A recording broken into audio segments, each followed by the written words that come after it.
संहिता chapter 1।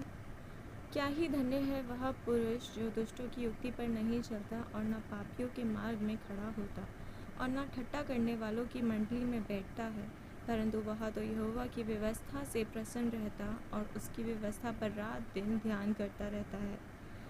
वह उस वृक्ष के समान है जो बहती नालियों के किनारे लगाया गया है और अपनी ऋतु में फलता है और जिसके पत्ते कभी मुरझाते नहीं, इसलिए जो कुछ वह पुरुष करे वह सफल होता है।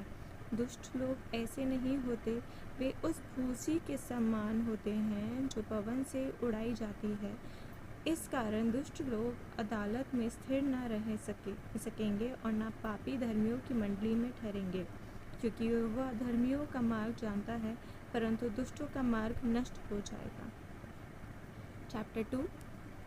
जाति जाति के लोग क्यों हुल्लड़ मचाते हैं और देश देश के लोग व्यर्थ बातें क्यों सोच रहे हैं।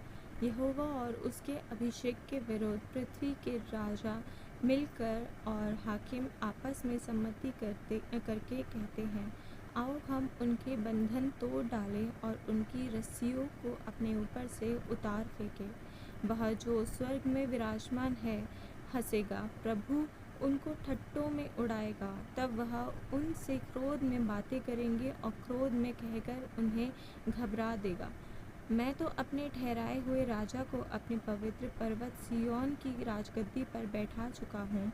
मैं उस वचन का प्रचार करूँगा जो यहोवा ने मुझसे कहा, तू मेरे पुत्र है, आज तो मुझसे उत्पन्न हुआ, मुझसे मांग और मैं जाति जाति के लोगों को तेरी संपत्ति होने के लिए और दूर दूर के देशों को तेरी नीच भूमि बनने के लिए दे दूंगा। तू उन्हें लोहे के डंडे से टुकड़े टुकड़े करेगा, तू कुम्हार के बर्तन के समान उन्हें चकनाचूर कर डालेगा। इसलिए अब हे राजाओं बुद्धिमान बनो, हे पृथ्वी के न्यायों यह उपदेश ग्रहण करो। डरते हुए यहोवा की उपासना करो और कांपते हुए मगन हो। पुत्र को चूमो, ऐसा ना हो कि वह क्रोध करे और तुम मार्ग ही में नष्ट हो जाओ, क्योंकि क्षण भर में उसका क्रोध भड़कने को है।